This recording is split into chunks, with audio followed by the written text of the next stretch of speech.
नाज़रीन, सीरिया में कई दहाइयों से जारी सिविल वॉर में 6 लाख से ज़ायद अफराद अपनी जानों से हाथ धो बैठे हैं और 50 लाख लोग अपना घर छोड़कर दूसरे ममालिक चले गए हैं। हम आज की इस वीडियो में आपको सीरिया यानी शाम की सिविल वॉर की मुकम्मल तारीख बताएंगे। मजीद हम ये देखेंगे कि शाम की तारीख आखिर इतनी लहूलुहान क्यों है। पूरे मुल्क पर राज करने वाले डिक्टेटर को 14 साला लड़के के सामने आखिर घुटने क्यों टेकने पड़े। खिलाफती तारीख से लेकर शामी फौजों की लड़ाई तक मुआविया का क्या किरदार, बशारुल असद और बागियों की जंग की असल वजह आखिर क्या थी, ये सब हम आज की वीडियो में जानेंगे। ज़रखेज़ मैदानों, सहराओं और पहाड़ों से घिरा हुआ एक वसी तरीन रकबा, मजहबी पेशवाओं का गढ़ और बहीरा रूम के मशरिक में वाक़े सरजमीने शाम, जिसकी कुल आबादी 2.5 करोड़ है और इसका कुल रकबा 1,85,180 मुरब्बा किलोमीटर यानी पाकिस्तान के रकबे से 4 गुना कम है। नाज़रीन, शाम जिसे कि अंग्रेजी जुबान में सीरिया का नाम दिया जाता है, असल में अरबी जुबान में इसका मुतरादिफ अल शाम है, जिससे इस सरजमीन को शाम का नाम दिया गया। ये रियासत अपने अंदर कई सल्तनतों और इनकी तारीखों के साथ साथ क़ब्ल मसीह की तारीख को भी घेरे हुए है। आज की तारीख में जिस खित्ते को हम शाम के नाम से जानते हैं, वो दरअसल खिलाफत उस्मानिया के बाद कायम होने वाली रियासत है। असल में सीरिया 24 अक्टूबर 1945 को एक पार्लिमानी जमहूरियत के तौर पर सामने आया, यानी कि आज़ाद हुआ और अक़वाम मुत्तहिदा का बानी रुकन भी बन गया। ये एक ऐसा अमल था जिसके तहत फ्रांसीसी अजारादारी का खात्मा हो गया, यानी कि फ्रांस जो कि इस खित्ते पर बादशाहत करता रहा, उसको उतार फेंका गया और आज़ादी का ताज सर पर रख लिया गया। मगर फिर भी फ्रांसीसी फौजें 1946 तक इस खित्ते को छोड़कर ना गईं। सीरिया ने 17 अप्रैल 1946 को उस वक्त मुकम्मल आज़ादी हासिल की जब कुछ बचे कुचे फ्रांसीसी फौजी दस्ते वापस चले गए। शाम की आज़ादी 1946 से 1970 तक की तारीख भी सियासी अदम इस्तेहकाम, बगावतों और हंगामा आराई से भरी पड़ी है। इंडिया और पाकिस्तानी दोस्तों के लिए ये बात बताते चलें कि शाम की आज़ादी की तारीख और वजूहात वही हैं जो कि भारत और पाकिस्तान की आज़ादी की थी, क्योंकि दूसरी जंग अजीम के बाद साम्राज्य कुव्वतों ने अपनी कॉलोनीज को आज़ादी दी। शाम की आज़ादी के बाद का दौर शदीद हंगामा खेज था, जिसमें 1949 से लेकर 1961 तक के दौर में मुतअद्दिद फौजी बगावतों ने मुल्क को हिला कर रख दिया, या यूं कह लीजिए कि मुल्क की बनाई गई कमज़ोर बुनियादें टूटना शुरू हो गईं। मिसाल के तौर पर 1953 में अदीब अल-शश्कली ने जनरल फौजी सिलोव की कठपुतली हुकूमत को ख़त्म किया और वो सदर बन गए। 1956 में शाम ने सोवियत यूनियन के साथ एक मुआहिदे पर दस्तखत किए, जिसने तिजारत और फौजी तबादले के जरिए शाम पर रूसी असरो रसूख कायम किया, जो कि आज तक कायम है। जैसा कि आप सब लोग जानते हैं कि उस दौर में दुनिया में 2 सुपर पावर्स थीं, यूएसए और यूएसएसआर। तो शाम ने इंतखाब किया यूएसएसआर का, जिसे सोवियत यूनियन भी कहा जाता है। 1958 में शाम की मुज़ाहमत के बावजूद शाम मिस्र के साथ जम हो गया। बगावतों के बाद 1961 में यानी महज 3 साल के बाद इस इत्तेहाद को ख़त्म कर दिया गया। इस इत्तेहाद को यूनाइटेड अरब रिपब्लिक या मुत्तहदा अरब जमहूरिया कहा जाता था। नाज़रीन, फिर बाज़ पार्टी में एक फ़ौजी कमेटी बनाई गई। इस फौजी कमेटी की बगावत 1963 में कामयाब हुई। नाज़रीन, ये बाज़ पार्टी ही बशारुल असद की पार्टी है। इसके बाद भी बाज़ी पार्टी की हुकूमत में अंदरूनी बगावतें जारी रहीं और फिर 1970 में डिक्टेटर हाफिजुल असद तख्त पर चढ़ बैठा, जो कि डिक्टेटर बशारुल असद के वालिद थे। और इसी डिक्टेटर के मुजस्मे को आज शामी बच्चे अपने पाँव के तले रोंदते चले जा रहे हैं। यहाँ पर आपको बताते चलें कि आज़ादी से लेकर अब तक शाम में मौजूदा आबादी का बड़ा हिस्सा फ़िरका वारियत के मसले में घिरा हुआ है। मुल्क में 74% सुन्नी और 26% शिया आबादी है और यहाँ पर 26% पर मुश्तमिल शिया मसलक की हुकूमत कायम रही है। हाफिज उल असद शिया मसलक से ताल्लुक रखने वाले थे और जब उन्होंने तख्त को अपने कब्जे में लिया तो उन्होंने इस बात का खासा ख्याल रखा कि कहीं सुन्नी पार्टी का क़याम अमल में ही न आ जाए। बाज़ पार्टी एक ऐसी जमात थी जिसने किसी भी खतरे को खातिर खा ना लाते हुए अपनी मन मर्जियाँ की और 1963 से लेकर 2011 तक इस रियासत को हंगामी कानून के तहत चलाया गया, जिससे यहाँ के रहने वाली आबादी मुकम्मल तौर पर अपने आईनी हुकूक खो चुकी थी। इस हुकूमती ख़ानदान ने खुद को इतना मजबूत किया कि ये ख़ानदान विरासती तौर पर सीरिया का दावेदार बन गया। उन्होंने अपने ख़ानदान की इस हुकूमत को इस कदर मजबूत कर लिया था कि हर जगह पर हाफिजुल असद और शिया नाम गूंजता रहे। मुल्की बजट का बड़ा हिस्सा असलहे की खरीदारी में खर्च होता रहा और तरक्याती कामों के बजट को बहुत महदूद रखा गया। 2000 में हाफिजुल असद की मौत वाक़ई हुई और खित्ते की हुकूमत और डिक्टेटरशिप की वरासत उनके बेटे बशारुल असद को मिली, जो कि शाम का मौजूदा हुक्मरान था। इसके बाद शाम में कसीरुल जहती खाना जंगी शुरू हो गई। सरजमीन पर बशारुल असद की हुकूमत को बहुत से चैलेंजेस का सामना करना पड़ा। मार्च 2011 में जनूबी शहर दरा में पड़ोसी अरब मुल्कों के अरब स्प्रिंग से मुतासिर होकर जमहूरियत के हक में एक मुजाहिरा हुआ जो कि पुरतशद्दुद हो गया।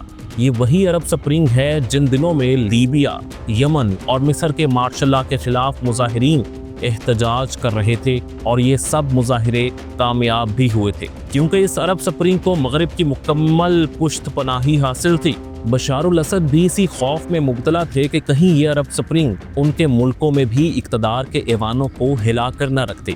इससे निपटने के लिए उन्होंने अपनी सारी सिक्योरिटी को हाई अलर्ट पर रखा था, लेकिन बशारुल असद को वहमो गुमान में भी ना था कि ऐसे सब फसादात उनके मुल्क में भी होने जा रहे हैं। फरवरी 2011 में सीरिया के साउथ में एक दरा नाम की जगह है, यहाँ पर एक स्कूल था। स्कूल के 7 क्लास में 14 साल का बच्चा पढ़ता था जिसका नाम था मुआविया। दोस्तों, ये नाम आप वीडियो के एंड तक याद रखिएगा। आप हैरान हो जाएंगे कि इस 14 साल के बच्चे के एक इंसिडेंट की वजह से पिछले एक अरसे से सीरिया के अंदर सबसे कॉम्प्लिकेटेड सिविल वॉर चल रही है और दुनिया भर की super powers America, Russia, Iran, यहाँ तक के ISIS जैसी ऑर्गेनाइजेशन जो हैं, ये सब आमने सामने आके खड़ी हो गई हैं। 26 फरवरी का दिन था और मुआविया के साथ 14 और स्टूडेंट्स भी थे जो कि आमरीत के खिलाफ खबरें और एहतजाज को न्यूज़ और रेडियो पर सुन रहे थे। मुआविया ने अपने स्कूल की दीवार पे अरबी में लिखा, इट्स योर टर्न डॉक्टर। असल में बशारुल असद जो लंदन से वेस्टर्न आई हॉस्पिटल से पढ़ाई करके आए थे, तो सब लोग उनको डॉक्टर भी कहते थे। अब मुआविया ने ये चीज़ लिख तो दी, लेकिन इसको बिल्कुल भी इस चीज़ का अंदाज़ा नहीं था कि एक गलती की वजह से क्या कुछ होने वाला है। ये सब लिखने के बाद मुआविया जब घर पहुंचा तो वो अपने वालिद को इस बारे में बताता है और इसके वालिद बहुत डर जाते हैं, क्योंकि उनको अंदाज़ा था कि डिक्टेटर की हुकूमत इस चीज़ के लिए बहुत कड़ी सज़ा दे सकती है। इस एरिया के सिक्योरिटी चीफ जो कि बशारुल असद के रिश्तेदार थे, जिनका नाम था आतिफ नजीब, उन तक जब ये सब बात पहुंची तो अगले रोज़ 27 फरवरी 2011 को सिक्योरिटी फोर्सेस स्कूल के पास पहुंची और इस बारे में पूछताछ शुरू कर दी। फिर उनको इन बच्चों की इस हरकत का इल्म होता है तो इन सब बच्चों को उठा लिया जाता है, जिनमें मुआविया भी शामिल था। सिक्योरिटी फोर्सेस इन बच्चों को बहुत ज़्यादा टॉर्चर करती हैं, उनको मुर्गा बनाती हैं, उल्टा लटका देती हैं और उनके नाखून तक खींच लेते हैं और तो और उन्हें करंट भी लगाया जाता है। दूसरी जानिब मुआविया समेत बाकी सब बच्चों के वालिदैन बार बार पुलिस स्टेशन के चक्कर लगा रहे थे ताकि उनके बच्चों को छोड़ दिया जाए, लेकिन फोर्सेस का जो रद्द अमल था उसने लोगों में मजीद गम और गुस्सा पैदा किया। फोर्सेस इन बच्चों को हरगिज छोड़ने को तैयार नहीं थी। आखिर ये खबर सीरिया के बाकी इलाकों तक फैल गई। 15 मार्च 2011 को दमिश्क और हल्ब जैसे शहरों में भी असद हुकूमत के खिलाफ एहतजाज होने लगे। लोगों के एहतजाज से अब हुकूमत को अंदाज़ा हो चुका था कि कितनी बड़ी गलती हो चुकी है और फिर इन बच्चों को छोड़ दिया जाता है, मगर इनकी हालत देखकर हर कोई बहुत ज़्यादा गुस्सा हो जाता है। ये छोटी उम्र के बच्चे अपने पैरों पर खड़े तक नहीं हो पा रहे थे, उनके नाखून तक खींच लिए गए थे और पूरे जिस्म पर जख्म थे। जब इन बच्चों की कहानी आवाम तक पहुंची तो लोगों का गुस्सा मजीद बढ़ गया और लोगों ने दोबारा से एहतजाज करना शुरू कर दिया और अब ये एहतजाज पुरतशद्दुद मुजाहिरों की शक्ल इख्तियार कर चुका था। फिर दिन आता है 25 अप्रैल 2011 का, जब फौजी उन पर गोलियां चला देते हैं और बहुत से लोग अपनी जान से हाथ धो बैठते हैं। जब इनके जनाजों में ज्यादा लोग इकट्ठे होते हैं तो असद की हुकूमत इन पर टैंकों और हेलीकॉप्टर्स का इस्तेमाल करती है और फौज को हुक्म दिया जाता है कि किसी भी तरह इस एहतजाजी तहरीक को रोका जाए। लेकिन इस इकदाम से एहतजाज मजीद 10 शहरों तक फैल जाता है।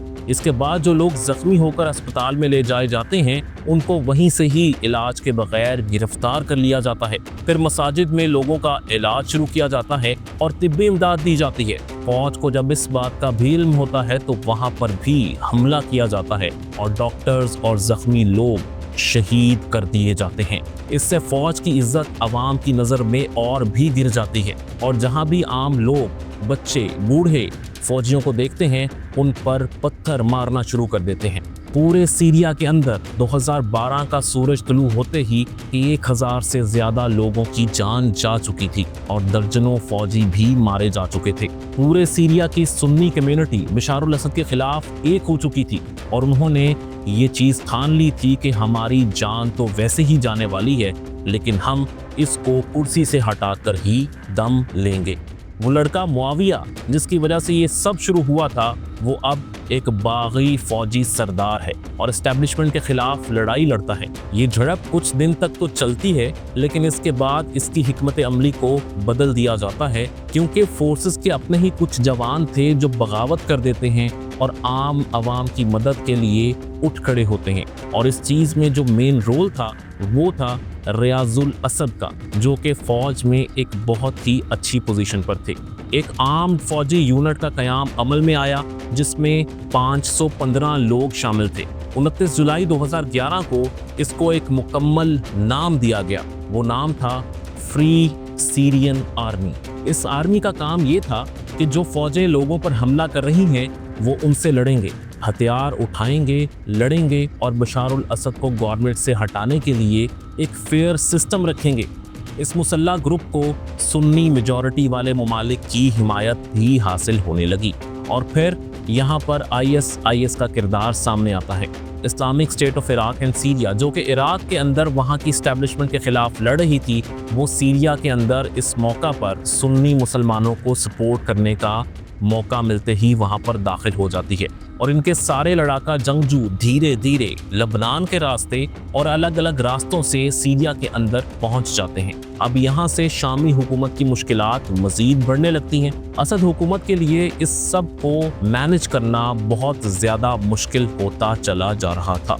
इस तैयार करदा फौज ने शहरों पर कब्जा भी करना शुरू कर दिया। नुक्ता के नाज़रीन, यहाँ पर आपको ये बताते चलें कि तुर्किया का बॉर्डर शाम के साथ लगता है, तो इस साइड के रहने वाले लोग हमेशा से ही कुर्दिस्तान की डिमांड करते थे। ये तुर्किया में भी ये डिमांड करते थे और सीरिया में भी यही उनकी डिमांड्स थी। इस वजह से इन लोगों को ये एक बहुत ही ज्यादा अच्छा मौका मिला था। उन्होंने सीरिया के नॉर्थ साइड पर भी अपना कब्जा जमाना शुरू कर दिया। मतलब कि शामी हुकूमत की मुश्किलात में मजीद इजाफा हो गया, क्योंकि बशारुल असद की हुकूमत को 2 मुख्तलिफ महाजों पर लड़ना पड़ रहा था। शाम जंग का मैदान बन चुका था और दुनिया की सबसे बड़ी सिविल वॉर यहाँ पर शुरू हो चुकी थी, जिसमें कई ममालिक और सुपर पावर्स एक दूसरे से लड़ने के लिए तैयार थे। सीरिया की शिया गवर्नमेंट, जो कि आबादी में कम होने के बाद भी सुन्नियों पर हुकूमत कर रही थी। सुन्नी मुस्लिम ममालिक ने बशारुल असद के खिलाफ प्री सीरियन आर्मी की माली मदद और उनको हथियार पहुंचाना शुरू कर दिए ताकि सीरिया से बशारुल असद की हुकूमत का खात्मा किया जा सके। यहाँ पर ईरान के किरदार की बात करें तो ईरान, जो कि एक शिया स्टेट है, वो चाहता था कि सीरिया के अंदर बशारुल असद की हुकूमत ही कायम रहे, तो ईरान ने बशारुल असद की मदद करना शुरू कर दी। एडवांस टेक्नोलॉजी और मिलिट्री शाम भेजी गई नाज़रीन, इसके साथ ही बशार अल असद को एक और बड़ा मार्जिन यहाँ से मिला। रूस के सदर की बशार अल असद से गहरी दोस्ती थी और इस दोस्ती की बिना पर वो बिना सोचे समझे इस जंग में कूद पड़े और बज़ाहिर वो ये दावा भी करने लगे कि अमेरिका अगर इनके खिलाफ बागियों की मदद को निकला तो अमेरिका इसके नतीजे में बहुत गहरे असरात बर्दाश्त करेगा। नाज़रीन, फिर दिन आता है 18 जुलाई 2012 का। ये दिन बशार अल असद के लिए बहुत ही ज़्यादा दर्दनाक था। नाज़रीन, होता कुछ यूँ है कि दमिश्क में मौजूद हवाना स्क्वायर, जो कि शाम की एक बहुत ही हसास इदारों की जाकीर तस्वुर की जाती है, बिल्कुल इसी तरह जिस तरह पाकिस्तान में GHQ रावलपिंडी को माना जाता है। तो वीवर्स, कहानी कुछ यूँ है कि दमिश्क में शामी हुकूमत ने अपनी आला सिविल और अस्करी क़यादत के साथ एक सेंट्रल क्राइसिस मैनेजमेंट सेल की मीटिंग रखी थी कि इस दौरान बागियों का एक गिरोह जोरदार हमला कर देता है और इस हमले का बशार अल असद को नाकाबिले कबूल नुकसान उठाना पड़ता है। इस हमले में कई अहम कमांडर मारे जाते हैं, जिसमें एक कमांडर उनका बहुत करीबी साथी भी होता है। इस हमले के बाद बशार अल असद गुस्से से पागल हो जाता है और बागियों के अड्डों पर बैक टू बैक हमले शुरू कर दिए जाते हैं, जिससे बागियों की मोहब्बत वहाँ की आवाम के दिल में मजीद फरोग पाने लगती है। नाज़रीन, चूँकि शाम में सुन्नी मकतबा फ़िक्र से ताल्लुक़ रखने वाले अवाम 3 गुना ज़्यादा है, इसलिए वो सारी की सारी अवाम हुकूमत के मुकम्मल खिलाफ हो जाती है और अवाम में कुछ लोग बागियों में मिलना शुरू हो जाते हैं और इनको बागी मुकम्मल सपोर्ट करते हैं और फिर इनको ट्रेनिंग भी दी जाती है, जिससे बागियों की तादाद में गैर मामूली इजाफा होता चला जाता है। ये 21 अगस्त 2013 के दिन का वक्त था। घड़ी दोपहर के 12:30 का वक्त दिखाती है और फिर हुकूमत की तरफ से एक ऐसा हथियार बरूए कार लाया जाता है जिससे आम आवाम भी मुख्तलिफ किस्म की बीमारियों से दोचार हो जाती है। जी हाँ नाज़रीन, केमिकल वेपन का इस्तेमाल शुरू कर दिया जाता है। लोग हिजरत करना शुरू कर देते हैं। जहाज़ों के ज़रिए बॉर्डर्स को पार करना और ज़मीनी सुरंगों के ज़रिए अवाम का इनखला शुरू हो जाता है। आलमी मीडिया पर इस हिजरत का तब पता चलता है जब सोशल मीडिया पर एक तस्वीर इतनी तेज़ी से गर्दिश करती है कि लोगों का कलेजा फटने लगता है। हम बात कर रहे हैं उसी तस्वीर की जिसका जिक्र हमने वीडियो के शुरू में किया था। 2015 में ये तस्वीर हर खबरसां इदारे की तरफ से शाया की जाती है, जिसमें लिखा जाता है कि बोर्डरम के तुर्की तफरीही मकाम पर साहिल के समंदर के किनारे 12 लाशें मिली हैं, जिनमें से एक बच्चे की लाश है। ये सब लोग यूनान हिजरत करने की गर्ज से समुद्री रास्ता इख्तियार करते हैं मगर डूब जाते हैं। किसी न किसी तरह कुछ दस्तावेज़ात लीक हो जाती हैं और दुनिया को इस हथियार के इस्तेमाल का इल्म हो जाता है। ह्यूमन राइट्स ऑर्गेनाइजेशन और एमनेस्टी इंटरनेशनल ने UN को इसका इल्म करवाते हुए इस पर सख्त कार्रवाई का मुतालबा कर दिया और साथ ही आलमी ताकतों को भी इस चीज़ का इदराक करवाया कि शाम की हुकूमत में जिन लोगों ने इस घिनौने काम को सरअंजाम दिया है उनको इंटरनेशनल क्रिमिनल कोर्ट में लाया जाए। अब सूरत हाल कुछ इस तरह की थी कि लग यूँ रहा था कि अब बशार अल असद और उसकी हुकूमत को कोई भी नहीं बचा सकेगा, मगर इसी वक्त चीन और रूस जैसी उभरती हुई ताकतों ने उसको वीटो करवा दिया और बशार अल असद बच निकला। नाज़रीन, इसी तरह ये निज़ाम चलता रहा और इन दोनों मुल्कों ने असद ख़ानदान के वारिस को 2017 तक 7 बार इंटरनेशनल क्रिमिनल कोर्ट में ले जाने से वीटो करवा दिया। जब 2016 में अमेरिका के सदर डोनाल्ड ट्रंप बने तो उन्होंने US की शाम में भेजी गई फौज को वापस बुला लिया और सारी दुनिया में ये बावर करवा दिया कि अमेरिका अब इस जंग में मज़ीद हिस्सा नहीं लेगा। मगर कशमकश कुछ यूँ बन जाती है कि 2017 में आकर बशार अल असद फिर से केमिकल हथियार का इस्तेमाल कर देता है, जिससे बागियों के जवानों समेत 85 शहरी मारे जाते हैं। इस हमले के बाद अमेरिका को ये बिल्कुल भी बर्दाश्त नहीं हुआ और वो एलानिया तौर पर बागियों की हिमायत करने के लिए जंग में कूद पड़ा और ऑफिशियली स्ट्राइक करने लगा, जिससे शाम में मौजूद असद ख़ानदान को अपना ज़वाल नज़र आने लगा। लेकिन इसी दौरान रूस भी इस जंग में शामिल होता है और अमेरिका के खिलाफ मुज़ाहमत करने लगता है, जिससे शाम एक ऐसे खित्ते की शक्ल इख्तियार कर जाता है जहां इस वक्त दुनिया की सबसे ख़तरनाक और कॉम्प्लिकेटेड सिविल वॉर शुरू हो जाती है, जिससे 4 लाख से ज़ायद का जानी नुकसान होता है। 80% से ज़्यादा आवाम गुर्बत का शिकार हो जाती है। ग़िज़ाई किल्लत से लोग मरने लगते हैं और आवाम अपना सब कुछ छोड़ छाड़ कर भागने लगती है। اس کے بعد یونائٹڈ نیشن جیسی عالمی تنظیموں کا کردار نظر آتا ہے جو جنگ بندی کی قراردادیں منظور کرواتی ہیں اور جنگ بندی کے معاہدے ہو جاتے ہیں، لیکن پھر بھی حکومت کی طرف سے باغیوں پر چڑھائی جاری رہتی ہے اور باغی بھی اپنا مقصد بھولنے کو ہرگز تیار نہ تھے۔ ناظرین، اس کے بعد رواں سال 2024 میں یہ معاملہ پھر سے شدت اختیار کرنے لگتا ہے اور باغیوں نے اپنی مکمل حکمت عملی تیار کر لی ہے۔ حالات کچھ اس طرح ہیں کہ باغیوں نے بشار الاسد کو شکست دینے کا منصوبہ بنایا اور اس میں کامیاب بھی ہو گئے۔ اب کی بار تحریک نے اتنی شدت اختیار کی کہ اس دفعہ باغیوں کے پاس اسلحہ موجود تھا اور وہ اب رکنے والے ہرگز نہیں تھے۔ باغیوں نے اتنی زوردار تحریک چلائی کہ 24 سال سے شام کو وراثت میں ملنے والا محل سمجھنے والا بشار الاسد ملک سے ایک طیارے میں بھاگ کھڑا ہوا ہے۔ اگر آپ پاکستان میں ہونے والی ناکام فوجی بغاوتوں کا حال جاننا چاہتے ہیں تو یہ کچھ لنکس آپ کی سکرین پر موجود ہیں، آپ ان کو کلک کر کے مکمل حال جان سکتے ہیں۔